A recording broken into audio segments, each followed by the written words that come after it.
r/NoSleep. Posted by u/not_a_nihilist_0. Don't travel on Route 66 between 1 a.m. to 3 a.m.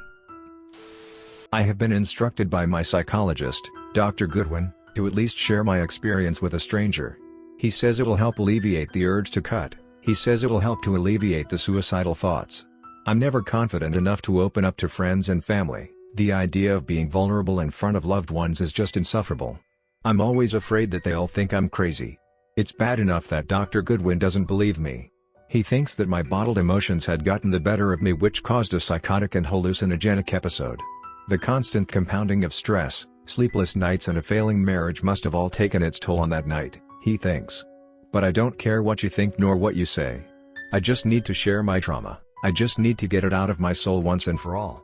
So I suppose the internet will do, so I suppose you'll have to do. But I do warn, however. What I'm about to write is something unearthly.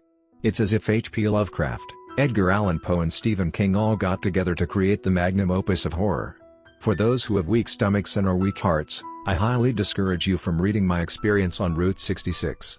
Please, heed my warning. And also heed the following: do not travel on Route 66 between 1 a.m. to 3 a.m. If you do, you best pray for a quick death, for being alive to tell the tale is a fate worse than death.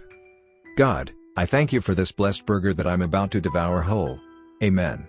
The smell of my beef burger with sriracha mayo transformed my mouth into that of a water fountain. I first stuffed my face with a handful of chips, then I went in for the burger kill. Like a tiger sinks his teeth into his prey, I chomped down fast and hard. In my imagination, the ketchup and radish that squeezed out made my plate look like the leftovers from a bloodied feast. In my awe and satisfaction of the divine taste, I glanced around the diner and noticed just how bland and soulless it was. The white walls, great tiled flooring and mustardy-colored ceiling rescinded any sense of jovialness within the joint. The tables and chairs didn't give any justice, either. Organized into two rows, the pearly steel chairs and brown tables looked incongruent against the black booths that were alongside the windowed wall. And the singing mechanical bass that hung above the entrance was a poor excuse to add atmosphere. This place would be a perfect backdrop for a wedding, I thought. The diner itself wasn't that much bigger than a 3-car garage, though. It somehow gave a feeling that you were being suffocated in misery, that is. And it reeked of it, too. But this place wasn't without any redeeming qualities. The diner had decent food, a nice wooden bench where I sat, and a clock. Take my word of advice, if one redeeming quality of a place to eat at is a clock, there is something seriously amiss. The polished-grained benchtop and cushioned stools made my stay at least somewhat tolerable. Being opposite the harsh street light that intruded through the windowed wall was also a bonus. After what felt like was a thorough examination of the deadpan diner, I glanced at the clock, which in all honesty was probably the only thing in here that made sense. It read 12:37 a.m. I've still got time, I muttered and resumed back to devouring my food. The taste of the burger was so uncanny to the way my wife, Emily, made burgers. It's probably why I enjoyed it so much. And as per usual, anything that reminded me of my wife reminded me of our failing marriage. The glee I was experiencing from the burger soon vanished, as well as my appetite. Disgust, anger and shame all bubbled to the surface of my skin. I began to feel hot and bothered underneath my collared white shirt, black pants and R.M. Williams boots. "Waiter," I yelled, "I'd like the check." In a nod of approval, the waiter swayed over to me and planted the receipt. I reached for my wallet in my back pocket, but instead, I was greeted with an absence of. "Ah shit," I sighed. The waiter raised a curious eyebrow at me and snorted, "You weren't planning to dine and dash, were you, bud?" Before I could retort, a croaky, rough voice shot out 2 seats down from me, "It's all right. It's on me." I turned to face my knight in shining armor, but came to view a shocking sight instead. There sat a scraggy, disheveled old man who looked like he'd never seen better days. His eyes were sunken deep into his face, cheeks sucked in, and had a defined bony structure. He wore an oversized shabby dark blue dungaree that covered his thin white shirt. Hell, he didn't even wear any shoes. He didn't look like much, but he did look proud to show off his foot funky. "Escaped from the retirement home, old-timer?" I quipped. He laughed and gave me a thumbs up. I was afraid his false teeth would come shooting out and knock me out cold. "That's a funny way of saying thanks," he wheezed. "Sorry, it's been a long day. You really don't have to pay for it. I just left my wallet in the car." "Nonsense, I've got to make use of my retirement funds somehow. MOON, that spells fun." "What?" I looked at him bewildered. Ah, it's an old reference. Don't worry about it. I smiled and slid the check over. Satisfied, the waiter collected the payment and headed for the kitchen. So, what brings you out to this 5-star cuisine? He asked. I'm here to see the world-renowned singing bass. I nodded my head in the direction of the mechanical fish. That's a relief. For a minute, I thought the retirement home sent you down here to collect me, he chuckled. Well, that's next on the list. But the real reason why I'm here is to grab some dinner before I drive off to a business meeting I have up in Oklahoma City. And it's just my luck that I've ended up in Freddy Krueger's shack. Oklahoma City? The old man raised his eyes to the ceiling as if pondering something profound. Well, from Santa Fe to Oklahoma. That's roughly an 8-hour trip, son. You must be getting promoted or something like that to travel that far. I wanted to smile. I wanted to tell him that this meeting means the world to me, but for reasons he wouldn't think of. So all I could muster was a pathetic half-smile. No, nothing like that, though. This meeting is of great importance. I'm going in to pitch a big idea to different big-shot companies, you see. My hands and armpits started to become clammy as I went on. It's not the companies rejecting me that frightens me, rather, it's my family. My wife told me that if I didn't start making myself into something, then she'll. And the kids, I'll have nothing left. My face and eyes froze and fixated on the salt shakers in front of me.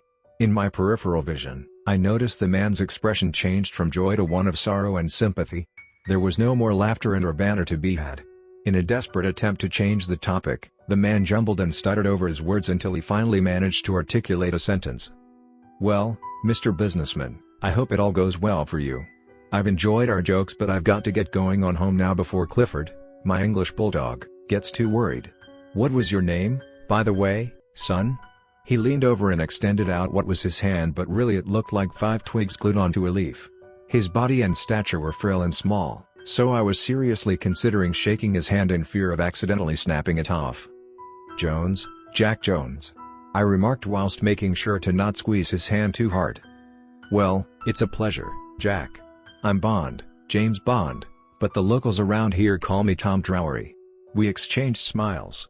He slipped off his stool and made way for the door. Have a good night's rest, Jack. Oh, I won't be staying the night. I'll be heading off to Route 66 now and pulling an all-nighter. And as soon as I said that, it was as if I had just insulted his whole family tree, name, dog and dungaree. He stood still, almost petrified. It was like God hit the pause button on him, suspending him in one frame of animation. One arm reached for the door whilst the other stayed drooped by his side. He didn't even look my way when he questioned me. What did you say, son? I never picked him to have any sense of assertiveness, given his appearance. However, the serious tone he used almost made me think I was being questioned by a detective. I'm heading off to Oklahoma City now. My throat tightened a little as I said that. For every word I spoke then, he turned around slowly until his eyes met mine. I didn't notice earlier because of the dim lights, but the street light lit his eyes up. In them were dark blue circles that pierced right through me. I felt uneasy, threatened even. Did you say you're going by Route 66? He articulated every word as if he was alluding to something, and I didn't know what. I seriously thought about just dashing past him, bowling him over if I had to. I started to get psycho killer vibes emitting from Tom. Why, yes, I sputtered. His eyes grew to the size of dinner plates. I saw the whites in his eyes which made him look insane. But it wasn't his sclera that disturbed me, it was what he said next. I'm afraid I can't let you do that, son. It was as if we were in a Mexican standoff, both shooters poised and tense with anticipation. My eyes locking, breathing shallowing and heart racing, I felt a bead of sweat roll down my forehead. The silence was deafening, muting the slow rhythmic buzz of the faint neon lights above. The atmosphere grew thick with tension, replacing the insipidness that was here seconds ago. Each passing second felt like an hour. Time decided to slow down to extend the turmoil building in the diner. I had to say something, do something, to call the sheer force of fear that exponentially grew. But I was too slow. Tom broke the silence. Listen to me carefully, Jack. I noticed he used my name which, if I wasn't already, sprung me to focus. I've made it my moral duty. No. I've made it my life's obligation to make sure no one ever drives on that cursed road at this hour. I know you won't believe me and you'll probably think I'm crazy, but please try to keep an open mind. Between 1 a.m. to 3 a.m., ungodly acts happen on Route 66. I've warned many friends and people, like yourself, To not travel on that road, for they'll never see a better day. And I'm not talking about wild animals prowling around like those of coyotes. I'm talking about the creatures that escaped God's penitentiary. He's right, I did think he was crazy. Perhaps he was having one of those senior mental snaps. Perhaps he forgot to take his medication this morning, or maybe like ever. He slowly drew in closer, closing the distance and my chances to escape. Are you listening to me, Jack? Do you understand me, Ja? He was cut short by the waiter now standing at the kitchen door. Tom, you're not spooking another one of my customers with your scary stories, are you? One hand on her hip whilst the other held a notepad, she walked up to us and leaned on the bench across from us. She exerted sass and sarcastic vibes. Sorry about that. Our local horror enthusiast loves to share his ideas. Let me guess, it's the Route 66 one? She smirked and threw a wink over Tom's way. Damn it, Summer, this ain't no damn fake story. This is real cause it happened to me. And I'm not the only one. I've met other survivors that have trenched down the unholy road. We've all shared our stories and experiences, and we've found that it wasn't God that saved us that night, it was luck. I don't know if it was Summer's sarcasm or Tom's shouting that killed the tension between Tom and me. Whatever it was, I was thankful. I started to recollect myself as Tom and Summer verbally bowed to each other.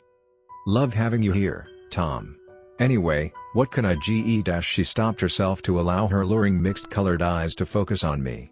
They were blue with tinges of green on the outskirts, like that of a deep space nebula.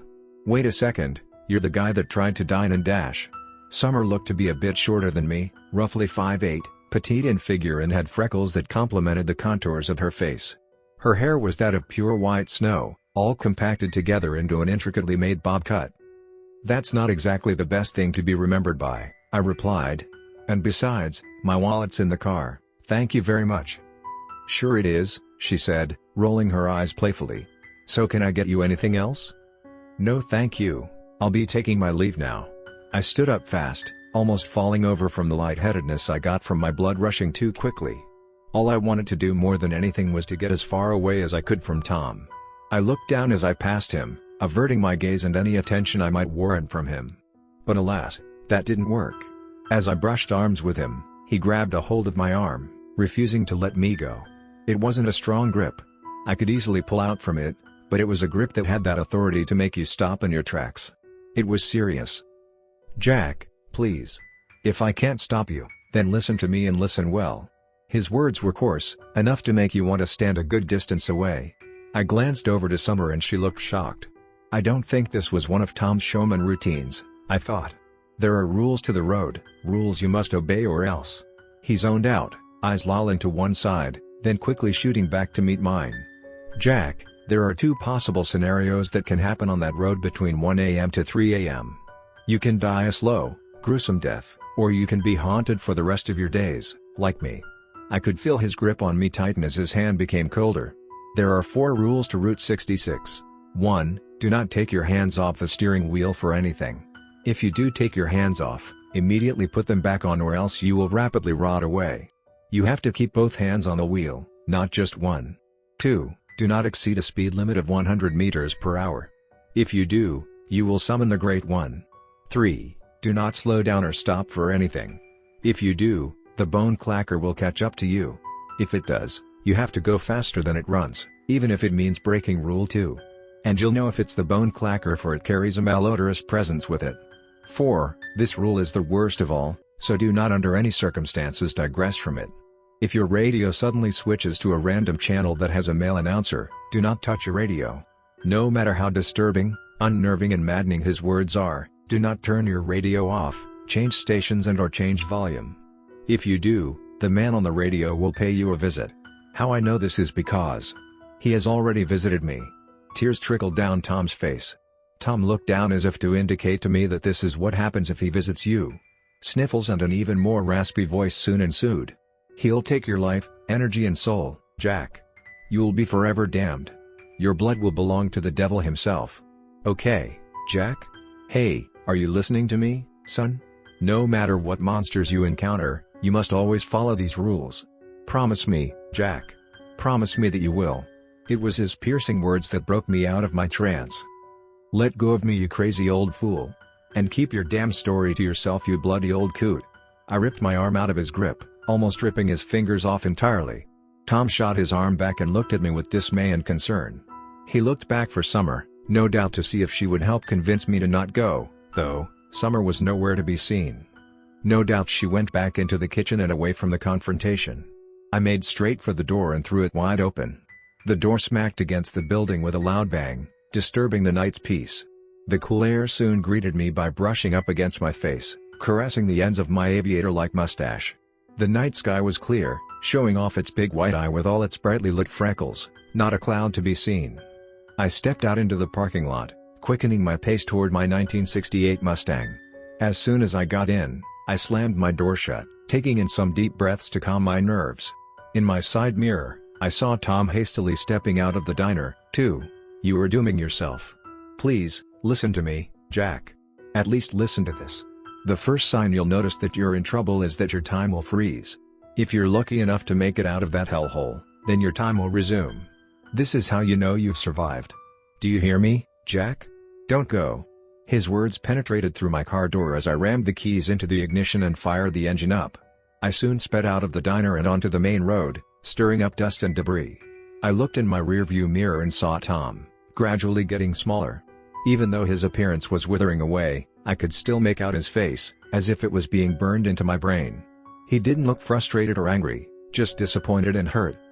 "The state ought to clamp down on the crazies out here," I muttered as I flicked on my headlights, illuminating the sign above detailing Route 66. 1:27 a.m. The clock on my dashboard read. It was truly an hour to witness another world of nature come to life. Within 20 minutes of my drive, I had already seen coyotes, snakes and deer all wandering the barren lands. Since it was nighttime, my headlights lit their eyes up, turning their eyes into fluorescent yellowy white orbs, all floating around, like lost souls. I decided to keep both hands on the wheel just in case I needed to make a quick swerve if one decided to cross the road. My Mustang's headlights did a good job of illuminating the road in front. I saw at least 30-odd feet out and roughly 20 feet to the sides. The moon helped to illuminate the rest of the plains. It wasn't bright, but just enough to give a faint glow across the land, enough to make out silhouettes. The black disfigured shapes throughout Route 66 gave an impression that I was being surrounded by monsters. Each silhouette had its own peculiar features, small branches as jagged teeth, a trunk as a huge body, clumped leaves and bushes as disheveled hair, and so on. Each passing power pole looked like towering slender entities. These must be the creatures that Tom was talking about, I chuckled. As I cruised at a steady 90 meters per hour, the growl of my engine was so audibly distinct that the world around me seemed to be completely void of noise. Not even a call from a coyote was heard. Strange, I thought, but nothing I was concerned about. Rather, there was this faint smell that lingered within my car that I was more focused on. It smelled like expired meat but had a very weak smell. I had my window down, so I just chalked the smell up to some dead animal on the side of the road and that my car just kept its scent. God, I hope this smell doesn't etch into my leather seats, I sighed. My car was an antique, two-seater, black leather interior, polished wooden steering wheel and an inline gearbox.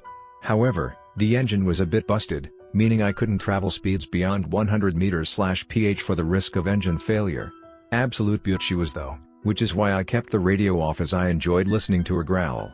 What was stranger than the smell, though, was that the time on my clock didn't change. It remained steady at 1:27 a.m. Great, now my clock is busted, too. I've seriously got to get this girl into the grease shop ASAP. I averted my attention away from the clock to enjoy the night's cool air rushing in, blowing through my hair. You know the thing we used to do as a kid when we stuck our hand out the window and let the wind blow it around? Yeah, I did just that. Right hand on the steering wheel and the left out the window, it dove down and rose up in repetition, like a dolphin jumping out of water. At first, it was fun, somewhat nostalgic to do as I enjoyed it as a kid. But then it started to sting and then hurt. Initially, it was as if small needles were flying into my hand, then knives. I jerked my hand back out of reflex and witnessed something unbelievably grotesque. I couldn't fathom what I saw, my mind went completely blank. I decided to pull over in order to get a better inspection of my hand. At first, I thought it was just sleep deprivation that caused my mind to play tricks on me. But the more I stared at my hand and touched it, the ever more reality came crashing down. My hand was decaying. On top it had patches of yellow and red contours that surrounded dark black smudges of skin, indicating rotting flesh. The ends of my pinky and index finger went black and swollen. It looked as if a voracious flesh-eating bacteria was consuming my hand. The underside of my hand wasn't any better. My flesh was cracked open, revealing two cavernous cuts that had hues of dark red and black. There was even a crater underneath my thumb that exposed the bone underneath. When I touched it, my thumb's flesh stuck to my right hand, which made me peel off necrotic tissue.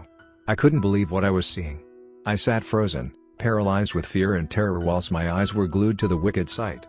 This has to be a nightmare, I thought, a very sick, twisted and maniacal nightmare. My mind began to race, trying to think of every rational explanation that could give me an answer as to what was happening. I started to sweat profusely, my throat was clamped shut and my body tensed. I tried to muster a scream but was too stupefied. For a while, all I could do was watch in awe as the flesh of my left hand turned dark shades of color, parts of which fell off as a result of deadened connective tissue. My hand seemed to melt. The noise the flesh made when hitting my car floor made my ears want to retract inwards. It sounded wet, like a drenched towel falling off its rack. Eventually, I broke out of my stupor when I noticed that the decay crawled up my arm. This was enough to make me send out ear-shattering screams into the night. Oh fuck, oh fuck, oh fuck. The realization that I was dying hit me so hard that I nearly passed out. I became lightheaded and felt the urge to vomit. The world was spinning around me and my vision blurred. My head lolled around as I started to faint. Well, I was going to until I caught a glimpse of my face in the rearview mirror. I saw why my vision started to blur. The white in my left eye turned a pissy yellow and surrounded a hazy light blue pupil. My eye looked akin to that of a zombie's out of The Walking Dead. Cortisol now pumped through my veins. What the fuck is happening? I cut myself off short, for I quickly realized why I was rotting away. Tom, the crazy old bastard with foot fungus. Tom, the old man with his stupid tail. Tom, the man who warned me to keep both hands on the steering wheel at all times, otherwise I'll rot away. Wasting no more time, I latched my left hand onto the steering wheel, locking both hands securely, though, as I squeezed hard, my left index finger snapped off under the immense tension I laid onto the wheel. The muscles and skin that surrounded it had already rotted off, which made it weak and unbolstered, causing it to give way. I looked up my left arm to see if the rotting stopped. It did, halfway up my arm. The horrific view of the aftermath was enough to make me chunder all over my steering wheel and over my arms. The excruciating pain that ensued from my vomit seeping into my abrasions, cuts and craters was enough to make me vomit again, though this time out my window. Please make it stop, please. My words were shaky as I tried to catch my breath. I wasn't sure who I was talking to, maybe God, maybe Tom, maybe my wife, Emily, or maybe death itself. Emily, oh God, my Emily. All I wanted more than anything right then was to be in her loving arms. Yes, our marriage was on the rocks, and yes, I had been a piece of shit to her, but deep down my heart would always belong to her. Tears welled up and trickled down my cheeks. I sobbed uncontrollably, dropping my head into my chest. Please somebody help me. But my plea was futile as I was met with nothing but the cold shoulder of the night. I sniffled hard, drawing back the built-up mucus that accrued from sobbing. Alongside the snot, that same expired meat smell was also drawn into my nose. That very same expired meat smell still wafted in my car, but this time the smell was a lot more potent. I noticed that for every few seconds that went by, the smell increased in pungency. It grew worse, which inadvertently was good as it took my mind off me. It was at this point did I realize that the smell wasn't coming from my car, it was coming from outside. A strong wave of malodor then hit my nose, making me gag and almost vomit once more. Jesus Christ. What the hell is that smell? But as soon as I verbalized the question, I answered it straight away. Tom's third rule. Do not slow down or stop for anything. If you do, the bone clacker will catch up to you. If it does, you have to go faster than it runs, even if it means breaking rule 2. And you'll know if it's the bone clacker, for it carries a malodorous presence with it. For the life of me, I couldn't remember rule 2, but I didn't care at that point. All I kept thinking was that I broke rule 3 and that I was in grave danger. Out of instinct, I slammed my foot on the gas pedal, making my car lose traction on the loose gravel as I swerved back onto the road. My engine heaved and bellowed back to life, working it hard as I clocked it up to 95 meters per hour. I hoped that the fast wind blowing over my car would mitigate the smell. It didn't, rather it got worse. I looked around in the night, relying on the glow of the moon to capture exactly where the smell emitted from. I surveyed the landscape to my right, filled with ominous-looking black figures, which in reality were trees, shrubs and rocks. Knowing this at least provided some comfort. There were tall twisted figures, small spiny clumps, rough-skinned frames and an elongated hunched body. At first, I looked from left to right,